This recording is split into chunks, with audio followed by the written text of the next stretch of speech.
everybody, I'm Jody Vance. And I'm George-affleck. And it is time for UnSpun. UnSpun. UnSpun.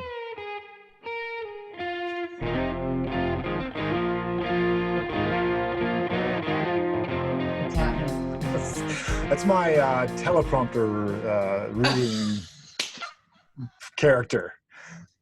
Because you were reading off of the teleprompters that are created to give the illusion that you're speaking to a large crowd, which seems really weird when there's nobody in the room. It was a big deal with the Trump stuff this week. You know, just watching Melania, she was locked in on the left side for almost the entire time. She forgot that she had a middle one and a right one. She was, you know, and I understand this is, you know, it's tough because it's, you know, this is radio teleprompters are not easy. You know, you've experienced them. So if you're an amateur, it's not easy. But you know, these are pre-produced pieces at the Republican convention. So they should say, turn your head to the right, turn your head to the left, turn your straight. Right. Stop tape. Right. Stop tape. We're going to need you to do that. We'll come back with a cutaway off to the side like that. Yeah. The fact that the illusion of live is really quite something. I mean, yeah, watching it all has been. It's a ratings juggernaut, though. It's equal to Democrats. So people are watching it, these conventions, which is interesting. It's quite different style they've got going on there, and for the Republicans than they had for the Democrats. But interesting, yeah. The pre-recorded speeches to 25 people. I've got a George fun fact that I'd like to share with our listener or our viewer. Oh God. George likes to text me to rile me up. He's already pissed off Amanda so bad about his predictions for the next election, but he'll just like drop me a note just to see if he can make my blood pressure go up. So I'm officially the work wife. I get to spread the fear. Oh my God. Yeah. I'm going with Alan Lichtman on this one though, George. I'm going with the historian who's called every election since 1984. The keys are the keys. And I'm gonna stay with that for November 3rd. He is predicting a Biden presidency. So we'll see. You know how I feel. It's all about messaging and clarity. And you know, when your campaign, and this is not just about Trump and Biden. When your campaign's all about talking about your competition, that's not a good campaign. That's a campaign that's hard to get your own message out when your message is about the guy. You know, that's called, you know, you're branding the other person. So it's not a good place for Biden to start, to only talk about Trump and what Trump has done, because what people really want to be inspired by is if you're the one who's not the current person in charge, they want you to inspire them. But fear campaigns can work, and that they're using that. You know, we've talked about this before, the kinds of campaigns, the fear campaigns, the, you know, inspire campaigns. This is a fear campaign that Biden's running, but he also needs to inspire. So, you know, you want to be the replacement guy. That's the other campaign, you know. But it's really interesting to watch. I mean, it is. That's why I'm going, okay, they're running a fear campaign, but they're also running a Trump, you know, only campaign and talking about Trump, and it's just not where you want to be. It is going to be fascinating, and we got a long road ahead of us, and you and I have got weeks of talking about this before we get to that election. So we'll just put the United States today over there for a second, because we do have a lot to talk about. And we'll start with schools, because that has been, boy, the top subject matter for me in doing the radio day in and day out here. A lot of parents and teachers are incredibly stressed out and have been.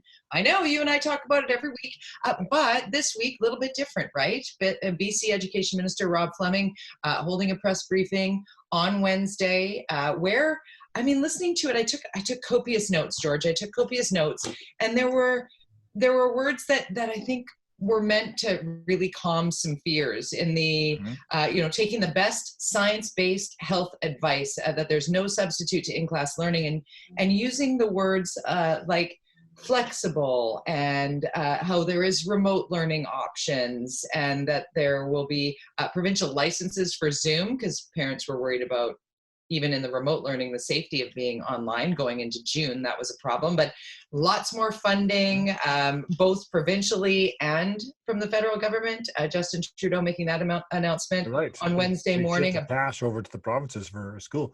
Big injection. So at the end of the day, when it comes to the increase budget-wise, which I think a lot of people were wondering how we're going to pay for schools to be improved, because it's been a rather starved system for quite some time, and the number is real. $6.24 billion for the 2021 school year in British Columbia. That's how much is available to, that's up 20% to ensure that schools are safe. And that there is some plan in place. Isn't it crazy? Can we keep that budget for the long term, by the way, so that we can get better education and not put so much reliance on PACs at schools to raise funds to operate the schools these days? I mean, we've talked about this in the past, that schools for many years have been, by all governments, have been deprived of funding. As you know, I think that there's something to be said for prioritizing schools in a general sense. Right now, during a pandemic, everything's a priority and everything's costing more money. But when you look at how we operate our schools, and it's not about class size even, it's just about, you know, the day-to-day stuff, the tools we used to have when we were kids, the things we had access to that kids don't anymore. I think it's something that we need to start thinking about. And now it's the digital world, so that access to that is important. And that's what we're kind of getting, be it by force, through this pandemic.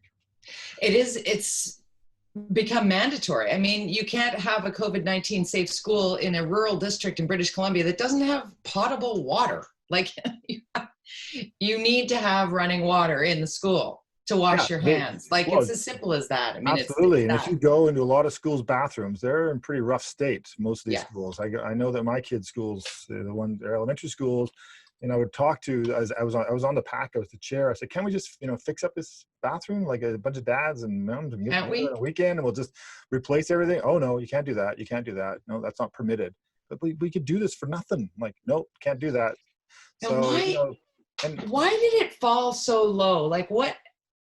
Seriously, like, I don't think, is there any adult that would in their own mind say we should probably cut school budgets because it's the right place to cut?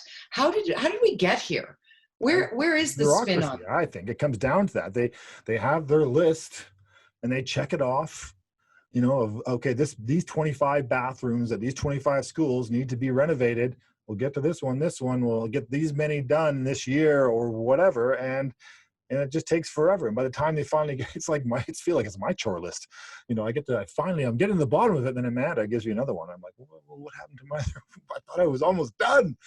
But I was so close to being done. So close. Oh my God.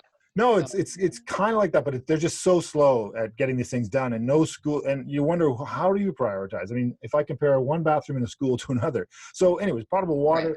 Making sure that, we know that most schools only have one, maybe two drinking fountains, and are, and they have to convert these drinking fountains. You don't want to be drinking out of a fountain now. You want to pour it, right? Which makes you got to change the whole structure of these things. And anyways, the investment is great. It's good that the federal government's stepping in. Obviously, this is all more and more debt, more debt. But I think at the end of the day, though, as a parent, I'm not stressed out about my son going back into the school.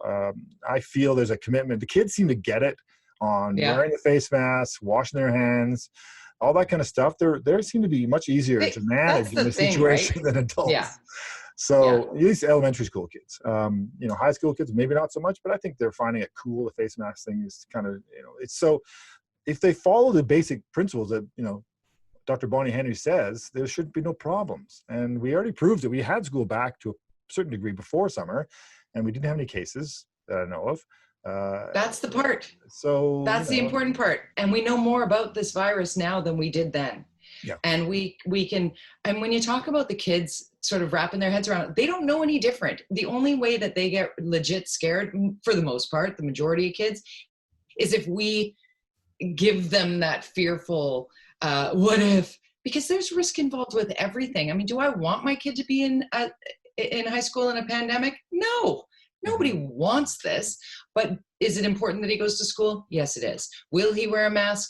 Yes. Will he likely put it down or lose it or, wear it incorrectly? So those are the things that I'm going to try and instill in him, is how to wear it properly, and how to be respectful of others. And I think the peer pressure involved in mask wearing in school will be a positive, because kids are going to set a standard on how to do it right. It's not even, it's peer pressure in a good way, not in a bad way, right? It's not.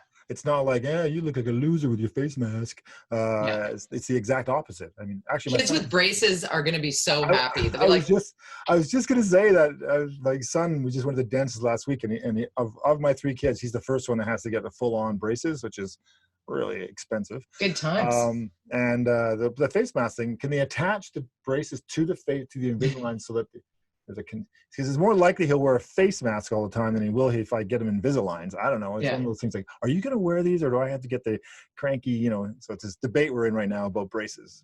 So getting back to the mask discussion in terms of not just schools, but this is the week that they were mandatory, the M word that nobody wants to use, mandatory, on transit and BC ferries. And by all accounts, it seems to be working quite well. I got to tell you, to me, I have absolutely no problem with that concept, because I've always felt like getting on a bus or the SkyTrain was the most germ-ridden place. I mean, I'm a bit of a germ freak, I got to admit. And so I would never hold on to a bar I would always like wrap my arm around it or something, or kind of, you know, I would wear gloves, you know, in the winter. You do the old over the hand. Yeah, over the hand. I just, it's true. They do these exams of transit, you know, and the germs are significant. So, you know, I totally understand how that makes sense to put a mask on a bus, because the amount of germs that are contained within a bus already are bad enough. So, but they're starting to wash them down. Remember, we were having the conversation about the New York subway, first time it ever been cleaned. The cleanest they've ever been. And I'm, you know, and that's the thing. That's what the fallout of this, you know, horribleness of COVID is, that I haven't had a cold now since like last year. I don't think. And nobody I know has had any other kinds of flus. When my staff call in sick, I'm like, yeah, really? What? First of all, it better be food poisoning, because if you got something else, that means you've gone too close to anything. I mean, even if it's a cold, how did you get a cold now? You're obviously not following the rules that we're supposed to follow, with the distancing and no masks. And anyway. And on that mask note, when it comes to those rules and the distancing, I was watching the World Health Organization's briefing this morning. I try and tune into that just to kind of take the temperature, if you will. And they were having a conversation about mask use and the importance that layer of protection that it is. It's a piece of a larger puzzle that starts with washing your hands, good hand hygiene, and not touching your face, all those things that we've been hearing since this all started 7-8 months ago now. And the real messaging with regard to masks is people all of a sudden think that if they're wearing a mask, they don't have to physically distance. That is not the case. It is like a must wear when physical distancing isn't possible, but it doesn't give you protection to the degree. It's not a shield. Wearing a mask doesn't mean, okay, now I can get all up and cozy with my buds and let's bro it out together. You know, no. You still want to, I said it. 1 meter, she said 1 meter, if not more. So even when you're wearing a mask, you would like to keep that 1 meter space between you and anybody else that isn't in your bubble. The people who love this most is the non-huggers. You know, they're just happy not to. Like, I don't have to. I got a couple of those in my life. I got a couple too. Yeah. No, it's true. You have every step. I mean, you're a little bit more on the mask thing than I am. I prefer. My preference is not to go places where I'm going to be too close to people. And if I end up one of those places, then I really work hard at really keeping my distance from people. And, you know, I wear the mask when I know it's not even close to possible, but generally my goal is always the distance thing first. Distance first. And then the mask to me is important, but it's like, really, if you can't find a place and you can't get in there without 6 feet distance, then you're definitely challenged, because that means there's stuff floating around and that can get into all sorts of parts of your body. Let's move to a subject matter that you love. I had the opportunity to speak with Mayor Kennedy-Stewart this week. It was a very busy municipal news week. We had the man attacked down in the West End, horrible, broken leg, surgery required. Justin Morissette was his name. I interviewed his brother, Mike, who put together GoFundMe page for him. It went crazy and will help this man recover from the surgery and the pins and everything in his leg. So that happened in the heart of the gay community. There's a preacher spewing hate multiple times now why that continues is a big question. Strathcona Park, obviously, you and I talk about it weekly. Free speech and angle is always tough when the police. And the jumping off point was actually the budget thing that you and I spoke about. So I had the mayor on to talk about all of those things. Oh, and he kind of tried to dodge me on the budget thing. Oh yeah, what a shocker. Because he doesn't know how to budget. I mean, that's the problem. They put together a huge budget, and you know, this has been going on for years, and I voted against every single budget in my entire time there, and I would have voted against any of these recent budgets. Not only the operating budget, but we're talking about the capital budget here, which we talked about last time, because the capital budget, which is the money you use to buy the big ticket items, the capital stuff, like, you know, building out the bridges and anything. Infrastructure. Yeah, infrastructure stuff. Yeah. Not necessarily, you know, waterworks and sewers. That gets taken care of by other budgets to a certain degree. But the budget, the capital budget, when I was there, when I first started there, was around 150 million per year. Now it's budgeted at 400 million. And it's based on the assumption that the community amenity contributions from developers would continue forever at the level they were 3 years ago. And it's unsustainable. It's not even actually possible to have that kind of sustaining cash coming in. And I argued that because that math came from the previous council, that this council jumped on board of and accepted. And they could have turned that budget around and said, no, this is not accurate. And they didn't. And so now they're facing the fact that their budget, their capital budget, operating budget aside, which is in big trouble as well, which is the money they bring in from taxes, but also has to pay for operations. The capital budget is significantly less. The money, it will be less because they're not getting the cash from the developers. There is money in the bank. There's developments aside, but there, you know, when you do, and I talked about this last week, when you put a public hearing document together as a developer and you put in your list of things, it lists, we'll build a park, or we'll put in, we'll build housing, we'll do, we'll buy some art, and we'll give you some cash. But if they don't build this building, none of that ever happens. And so if any buildings where we approved in the public hearings when I was there, or the ones they've done now, and they decide not to build, and that money doesn't come in until it's built. It doesn't get given to you in advance. And so, whereas in Burnaby, they have a structure where it's based on the real estate value, and you have to, when you start the process, you have to give the money in advance. So it's in a bit get that cash up front. Guaranteed money. Better to budget on guaranteed money than money that is floating around somewhere magically in the air. And you had said something about the engineering department. Well, that's the department that's not the sexiest department, but it's the department that takes care of almost everything that we, as a city in its normal sense, takes care of. I mean, the council has moved towards housing and housing. That's not a traditional thing that the councils or city hall is supposed to deal with. But in Vancouver, they've set aside more than half the capital budget to housing, which is that's why it's gone from 150 to 400 million, because most of that money is supposed to be for housing. So the question is, okay, if we don't get this cash coming in, what gets cut?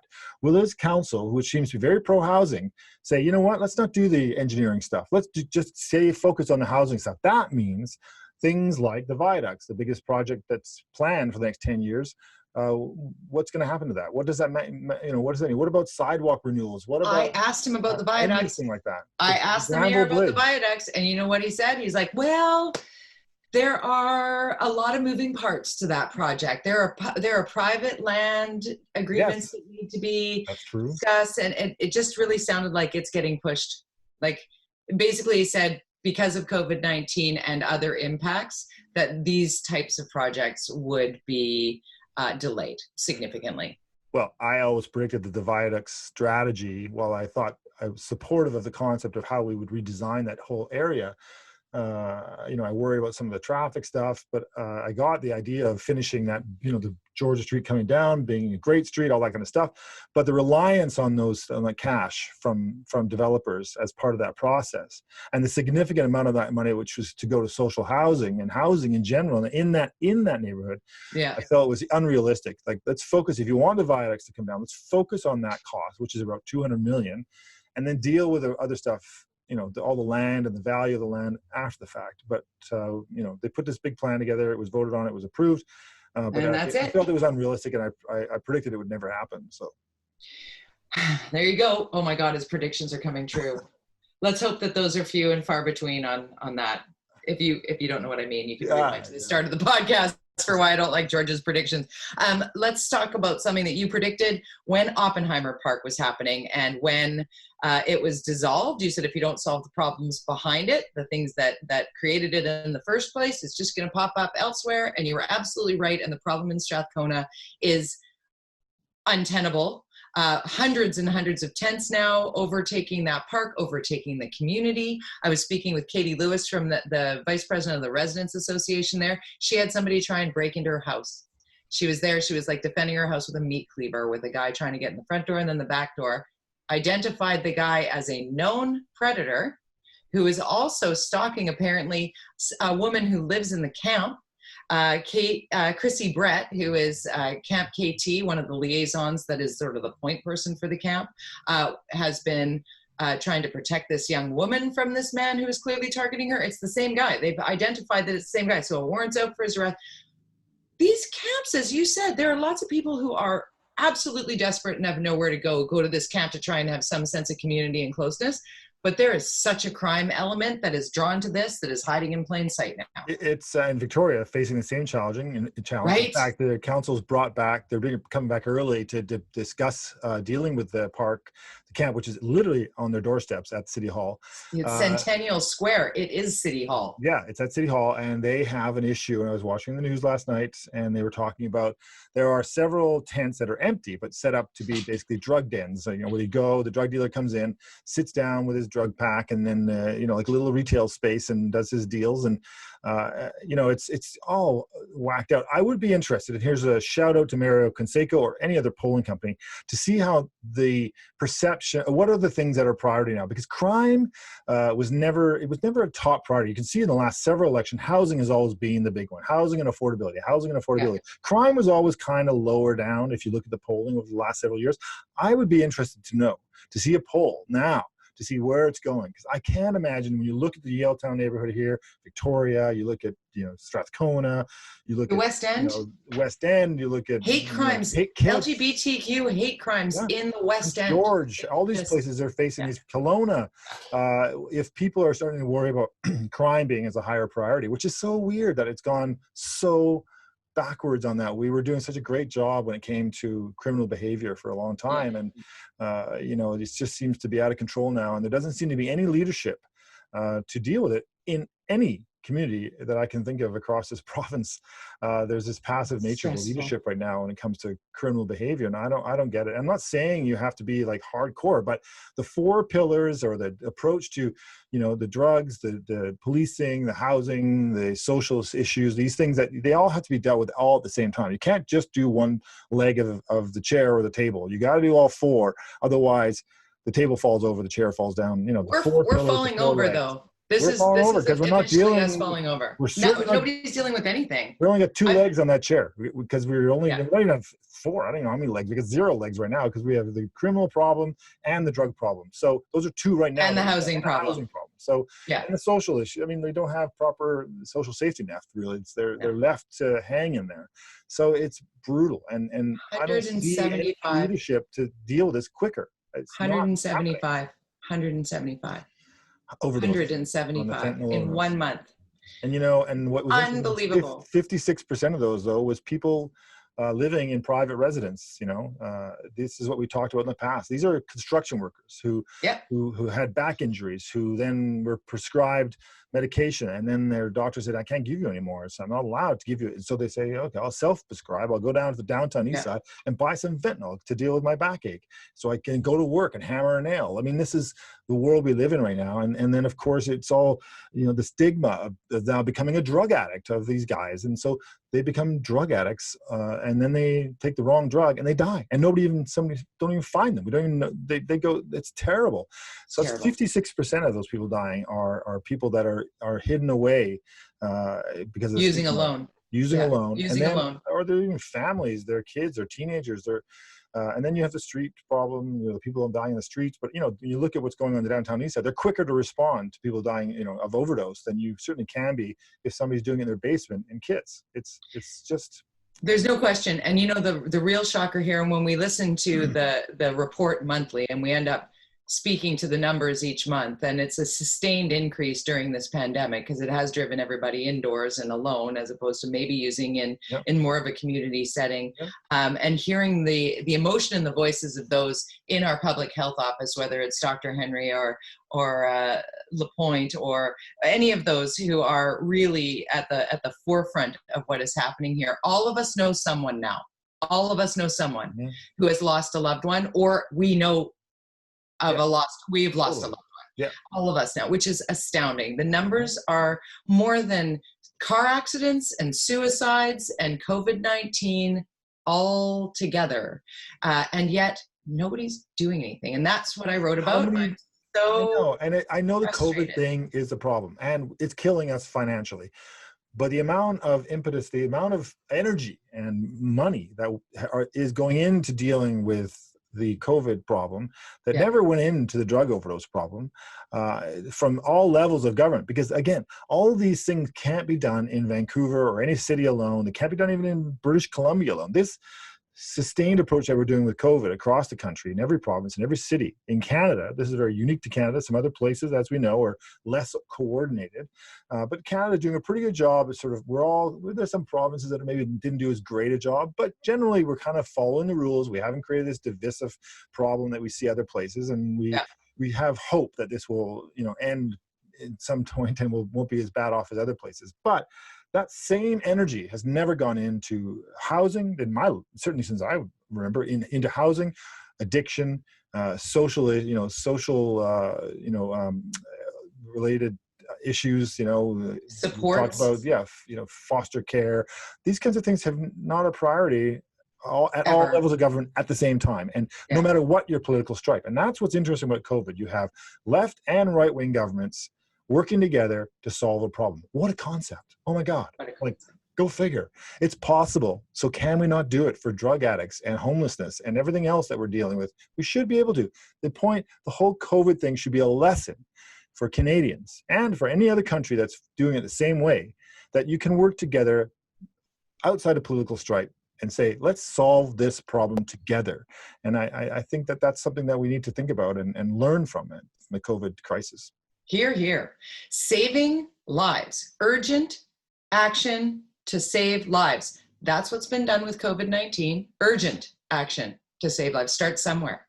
Maybe you're not wrong at the get-go. How many times have we talked about people saying, Dr. Henry got that wrong? Well, yeah, you know what? We didn't know what we were dealing with at the beginning of the pandemic. We got that wrong, but we now know this, so we're doing it right, and we'll maybe learn more down the road. I think the same approach needs to happen when it comes to the opioid crisis. We know so much more about drug addiction and homelessness. Come on. We know the reason we are where we are. We know what happened.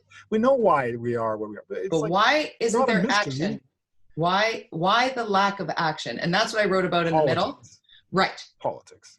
That's what I wrote about in my middle. So have a look at my ranty middle, because I don't have the answer, but I do have questions and I am demanding answers and I'm demanding action, as I think all Canadians should, and particularly those of us in British Columbia who are looking at these numbers. 175 human beings, people, family members, died needlessly, in my opinion.